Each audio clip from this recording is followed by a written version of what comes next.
ITB setup from Redux Racing is finally here for my LS3 L92.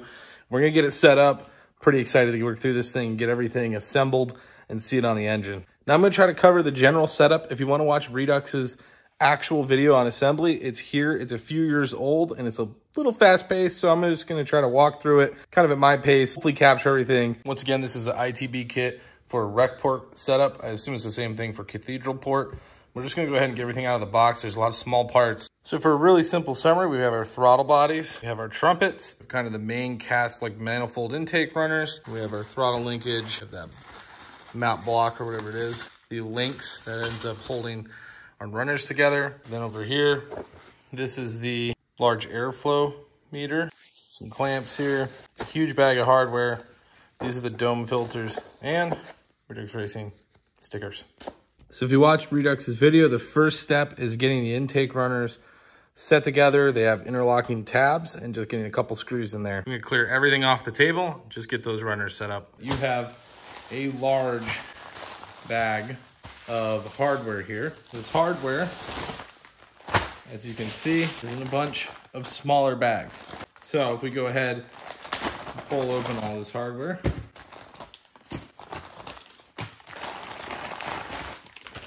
you see we have a lot of screws here, a lot of fittings, our O-rings, fuel rail plugs, some more fittings, some spacers and screws, some brackets, and then these are our throttle links. Now, Redux does not have an instruction manual. They just simply have the video. It's either from 2020 or 2022. The purchase does not come with an instruction manual. It comes with a single sheet of paper. It has some, some specific notes on it. But a lot of what I'm going to be doing here is kind of repurposing their video to try to make it a little bit more accessible in terms of what you're doing if you're like me and this is entirely new to you. So let's get started. Unpackage our runners here. You can see that this right here is a paired set. So if you look right here, you're going to see this interlocking section. So that's what we're going to want to start with. Before we start putting screws in anything, just a note, really none of this has to be specifically tight yet because this is just a rough assembly, and then it's going to go on the motor and then tighten down and then tightened up. Obviously, there has to be some sort of flexibility in here. So just something to keep in mind before we start setting the screws in. You don't need to crank these things down. The very first hurdle is already here, which is what screw goes here and does it have a washer. Now I went and figured out which one this is for you guys, and it's going to be this sucker with a washer. Nice part is all the hardware on the actual runners themselves at the bottom. They're all going to be like the more stainless, like shiny hardware. So that's how you can tell. Repeat that for the other side.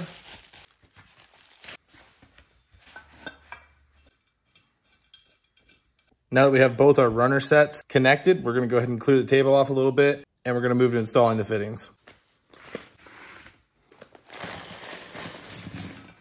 Now, before we even get to installing these, I'd recommend just taking them and kind of moving them into their own little corner, depending on which part is which. Okay, so just to summarize really quickly, we have one small barb elbow, a big barb elbow, then we have 5 medium barb elbows.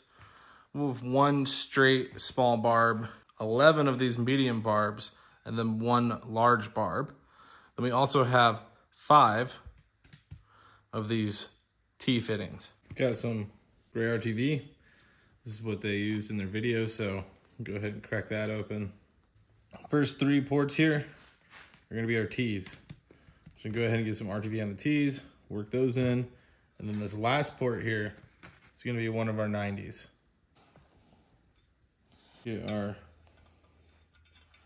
90 in here. Now that we have these threaded, go ahead and get our barbs in here. Now I think on these ones, we'll get some RTV around that last thread.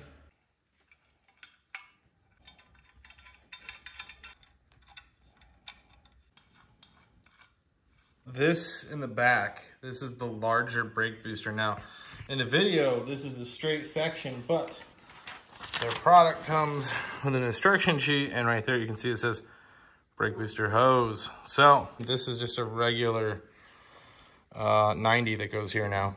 Let's get to the other side, see if we can line everything up here. So you can see just freaking how hard you have to wrench these things in. Okay, off camera, I went and tightened these things as physically hard as you could tighten any of them. These T's will not run all the way in. Put an 11mm wrench on this. Just threading potentially is like pipe threading, and then, you know, I believe that has kind of like a run out on it where it just auto tightens or auto seals based on the threads themselves. If that was the case, that would make some more sense to me. One more 90 to put in. We got all of our fittings hopefully sealed and installed. So now we'll move on to the next step. Now it's time for that block we saw earlier, which is right here. Now this thing is fairly simple. So we got 4 ends here. We got a big opening back here. We got a big one and 2 smaller ones over here. Start with these 4.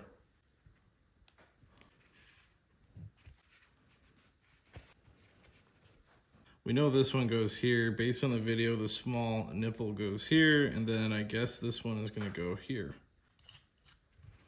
Now that we have all our fittings in, the next step is to get the straight bracket that goes across and attaches to this one right here. As you can see, this bracket's gonna kind of have a notch here for it, and then there's gonna be a slight bend like that, as you can see. And then we're gonna do these shorter, probably 10mm screws that go into the block. You also want to make sure that you leave enough room on this barb here that you can actually get over here and get your screw head down in there without hitting the barb itself. Initially, I had set mine up a little too close. Then for the brackets, you're going to have 2 small hex heads.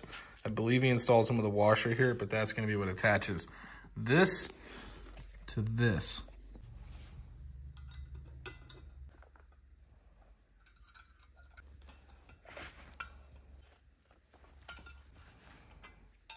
Then this one's gonna go in just like this. Slide in, hit that point, and then that point there.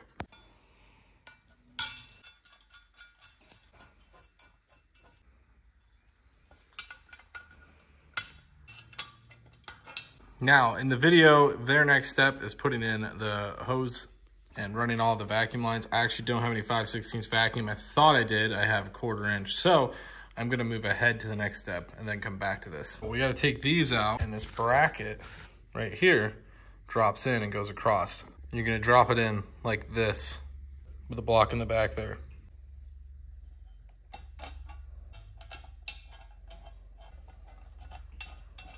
Now that everything's set up like this, we're gonna go ahead and put the block in the back or closest to us, and this back left corner is the one that gets the TPS sensor.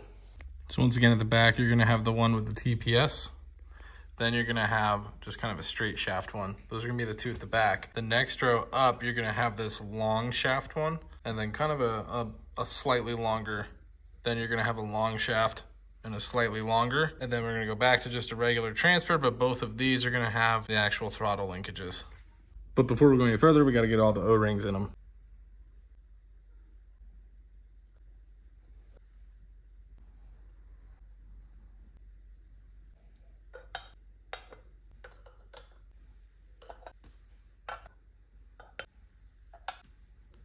We're just gonna start at the back here, and then it's just important to note that your blade here is gonna sit in between this set and then this little coil, whatever you wanna call it. But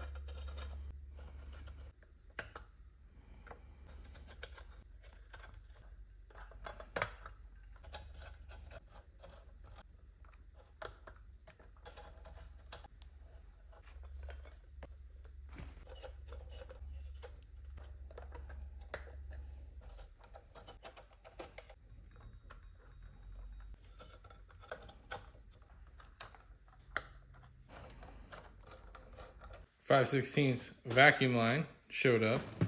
So we're gonna cut this into some, I already got it all dirty. We're gonna cut this into a few different lengths as we need. Essentially, we're gonna link these two together, and then they're gonna kind of loop in to these top 2. And then these ones right here are gonna get linked together, and they're gonna come in to these bottom ones. At least that's the general idea. I think with this, from what I've seen, you're gonna basically be cutting it pretty much dead on. Since vacuum line is fairly flexible, you'll be able to just push it onto here.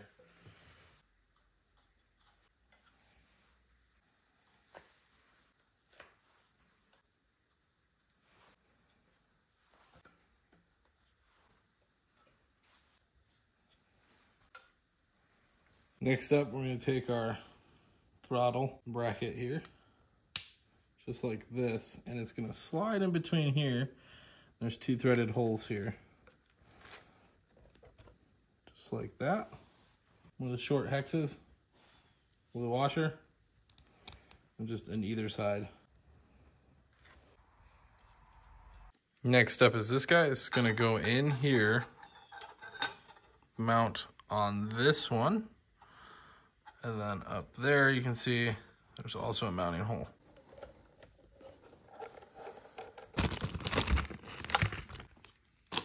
Okay.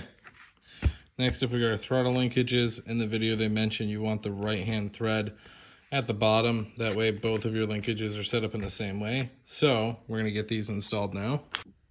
Just going to go ahead and see that that comes down. So we'll put this like this. See how this one goes the opposite way. So, like that.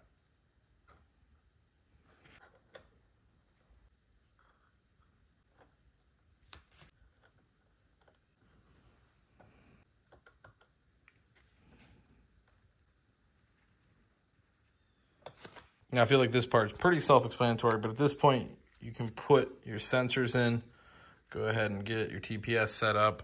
For now, I don't have any of those on hand, but you're just gonna bolt them in here and you're gonna bolt that in there. Next up is gonna be all the clamps installed.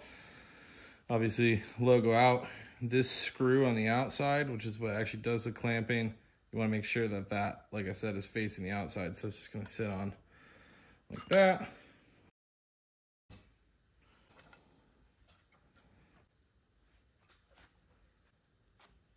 It's gonna be these somewhat thicker ones.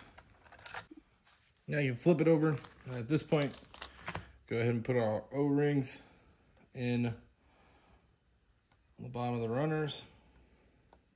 Now, because everything's relatively loose, we didn't over tighten everything, got all our O-rings on. We are missing a couple hoses here that we can get to later, but for now, we can put it on the motor and kind of get her fit.